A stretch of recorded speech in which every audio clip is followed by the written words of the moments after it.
Collector का एक 47 वर्ष पहले का एक आदेश हनुमानगढ़ जिले के 120 गांवों के लोगों की नींद उड़ाने में लगा हुआ है। क्या है पूरा मामला, आपको बताएंगे हम कि हनुमानगढ़ जिले के 120 गांवों के लोग इस 47 वर्ष पहले पत्थर से क्यों हैं इतने भयभीत और क्यों हैं वे परेशान और अब चक्कर गिनी क्यों बने हुए हैं। पूरा मामला आपको बताएंगे, बने रहें हमारे साथ।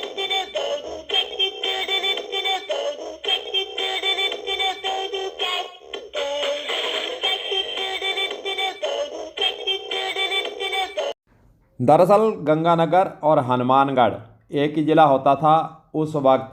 कलेक्टर गंगानगर के द्वारा सन 1979 की बात है, आज से जानी 47 वर्ष पहले एक पत्र जारी किया गया था। पत्र के अनुसार हनुमानगढ़ जिले के एसडीएम नौहर और वन विभाग को इस पत्र की पालना करने के लिए लिखा गया था। 47 वर्ष बीत चुके हैं लेकिन पालना नहीं हुई और वह जो गंगानगर कलेक्टर का 47 वर्ष पहले का लिखा हुआ पत्र है वह अब भी हनुमानगढ़ जिले के 120 गांवों के लिए सिर दर्द बना हुआ है। वन विभाग के लिए यह पत्र जारी किया गया और एसडीएम नौहर को पालना करवाने के लिए वहां पर लिखा गया, लेकिन 1994 के अंदर गंगानगर से हनुमानगढ़ ज़िला अलग हो जाता है, यानी ज़िला अलग बन गया था। उसके बाद भी गंगानगर ज़िले का 47 वर्ष पहला लिखा हुआ पत्र अभी 120 गांवों को चक्कर गिन्नी बनाए हुए है। चलिए बताते हैं पूरा क्या है मामला। दरअसल हनुमानगढ़ जिले के 120 गांवों की 80% आबादी वन भूमि पर बसी हुई है। यह है मामला। आंकड़ा बहुत बड़ा लगता है लेकिन राजस्व रिकॉर्ड में यही दर्ज अभी तक है। सबसे ज़्यादा भादरा और नौहर तहसील क्षेत्र के गांव इसके अंदर आते हैं। अगर हम गांवों की संख्या को जोड़ें तो 120 बनती है। भादरा उपखंड के 39, नौहर के 35, रावसर के 34, पीलीबंगा के 6, हनुमानगढ़ के 4 और टिब्बी तहसील के 2 गांव जो आते हैं वह वन विभाग की भूमि पर ग्रामीणों ने वहां पर बसावट कर ली, यानी ग्रामीण मकान बनाकर इन स्थानों पर बैठ गए। वन विभाग की ओर से वन भूमि पर मकान बनाकर रहने वाले लोगों को अब 47 साल बाद भी नोटिस जारी करने का सिलसिला शुरू किया गया है। वन विभाग से मिली जानकारी के अनुसार पहले भी नोटिस जारी किए गए हैं। अब फिर नोटिस जारी करने का सिलसिला जब शुरू किया गया तो उसके बाद फिर ग्रामीण इन 120 गांवों के इकट्ठे हुए और वन विभाग पर यहाँ आकर प्रदर्शन उन्होंने किया है और सबूत देने का प्रयास भी यहाँ पर किया गया है। सबसे बड़ी बात यह भी है कि प्रत्येक गांव में वन भूमि पर निवासरत लोगों को एक साथ ही नोटिस अब वन विभाग ने जारी किए हैं। वन विभाग गंगानगर के कलेक्टर और कोर्ट के मामलों का हवाला देकर, कोर्ट के मिले निर्देशों का हवाला देकर नोटिस जारी करने के लिए वन विभाग अपने स्तर पर लगा हुआ है। वन विभाग का कहना है कि यह भूमि वन भूमि है, यानी वन विभाग की है। लोग इस पर बस गए, उनको हटाने के लिए नोटिस पहले भी जारी किए गए, अब फिर किए जा रहे हैं। यहाँ पर गौर करने वाली बात यह भी है कि इस नोटिस जारी करने के पीछे वन विभाग का तर्क है कि न्यायालय के द्वारा एक सुनवाई के दौरान यह निर्देश दिए गए। सैकड़ों लोग एक साथ आने के कारण विभागीय अधिकारियों के एक तरह से पसीने भी छूटते नजर आ रहे हैं। सुनवाई में पहुंचने वाले ग्रामीणों ने बताया कि पिछले 70 से 100 साल से उक्त भूमि पर वे काबिज हैं, मकान बनाए हुए हैं, जवाब पेश कर रहे हैं। सबसे बड़ी बात यह भी है कि उक्त भूमि राजस्व रिकॉर्ड के अनुसार वन विभाग की आज भी दर्ज की हुई है। हालांकि गोचर भूमि वन विभाग की भूमि पर अतिक्रमण को लेकर सर्वोच्च न्यायालय के अंदर कई राज्यों के केस दर्ज होते रहते हैं उसी की कड़ी में सुप्रीम कोर्ट के द्वारा निर्देश भी दिए हुए हैं कि वन विभाग की भूमि पर किसी भी तरह से अतिक्रमण नहीं होना चाहिए। अगर अतिक्रमण किया हुआ है तो उसको हटाया जावे। उसी की कड़ी में यह नोटिस बार बार पहले और अब वन विभाग देने का सिलसिला लोगों को शुरू किए हुए है। लेकिन एक सवाल पैदा होता है कि 47 वर्ष पहले गंगानगर कलेक्टर का लिखा हुआ पत्र आखिरकार फाइलों के अंदर दब कर क्यों रह गया? क्या राजनीति हावी रही? क्या वन विभाग के अधिकारी 47 साल तक वन विभाग की भूमि जो राजस्व रिकॉर्ड के अंदर दर्ज है, नियम यही है कि भूमि दर्ज है तो खाली करवानी चाहिए, लेकिन 47 वर्षों से लगातार लोगों और वन विभाग के बीच में जो लुका छिपी का खेल चल रहा है वह आखिरकार सवाल पैदा ही करता है।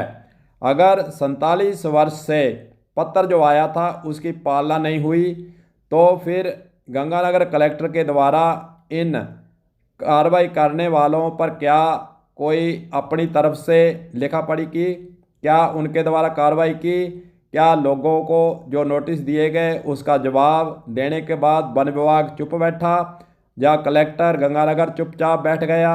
ये सवाल अभी भी खड़ा है और अब फिर सुरसरी उठी है कि 47 वर्षों पहले जो पत्र दिया गया था उसी का हवाला देकर और सुप्रीम कोर्ट के जो बार बार निर्देश दिए जा रहे हैं उन दोनों को देखते हुए वन विभाग के द्वारा पहले भी नोटिस दिए गए, अब फिर नोटिस देने का सिलसिला शुरू किया गया है। अब सवाल यह भी पैदा होता है कि 120 गांवों की 80% आबादी वन भूमि पर बस चुकी है। लाखों करोड़ों रुपए लगाकर बिल्डिंगें बनी हुई है, गांव के गांव बसे हुए हैं। क्या यह संभव है कि 120 गांवों को वन भूमि से हटा दिया जाए? क्या उनको वहां से उजाड़ दिया जाए?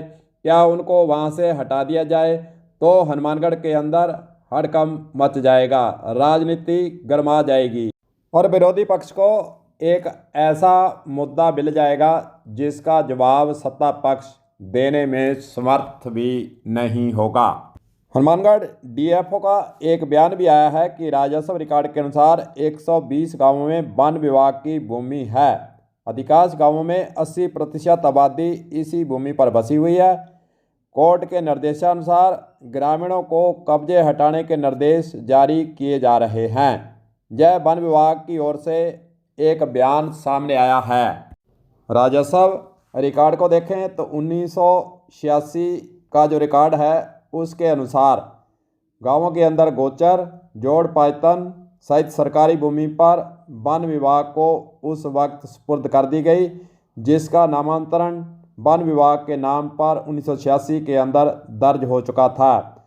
अब राजस्व रिकॉर्ड के अनुसार जमाबंदी में यह भूमि वन विभाग की है।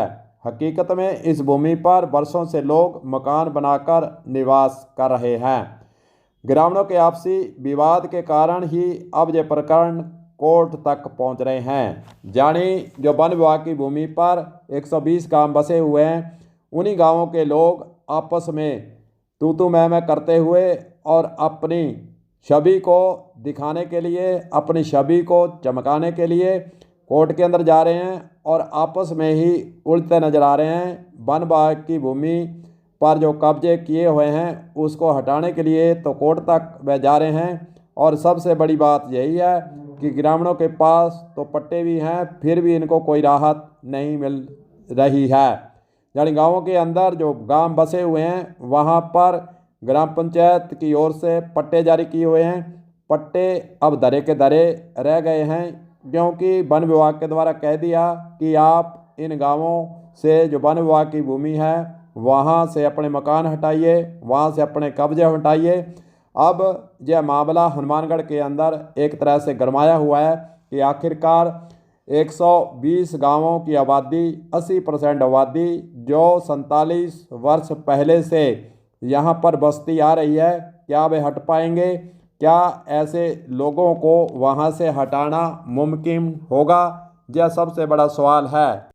अगर हम नियम कानून की बात करें तो एक्सपर्ट जो कि एडवोकेट हैं वो यही कहते हैं कि वन विभाग की भूमि पर या कृषि का निर्माण नहीं किया जा सकता। सुप्रीम कोर्ट के जो आदेश हैं वन विभाग की भूमि को संरक्षण को लेकर सख्त रुख अपनाया हुआ है। ऐतिहासिक फैसले बार बार हो रहे हैं। अदालतों के स्पष्ट निर्देश हैं कि वन भूमि पर किसी भी प्रकार का अनधिकृत कब्जा नहीं रहना चाहिए। केंद्र सरकार की पूर्व अनुमति के बिना इसका उपयोग गैर वन कार्यों जैसे कृषि निर्माण के लिए नहीं किया जा सकता। वन भूमि से अवैध अतिक्रमण को हर हाल में हटाने प्रशासनिक शक्ति का उपयोग करने का आदेश सुप्रीम कोर्ट के द्वारा दिया गया है। भाई दूसरी ओर देखा जाए तो केंद्र सरकार के द्वारा ही इस वन भूमि के बारे में फैसला लिया जा सकता है, लेकिन अब देखते हैं कि हनुमानगढ़ के अंदर 120 गांवों के ऊपर जो तलवार लटकी है, बार बार जो है आदेश नोटिस जारी किए जा रहे हैं। क्या इन नोटिसों पर क्या कोई कार्रवाई आने वाले समय में होगी? क्या 120 गांवों को हटाने के लिए वन विभाग जो है सफल रहता है या नहीं? तमाम यह बातें देखने वाली हैं। कलम न्यूज़ के लिए गुरदेव सिंह सैनी की खास रिपोर्ट।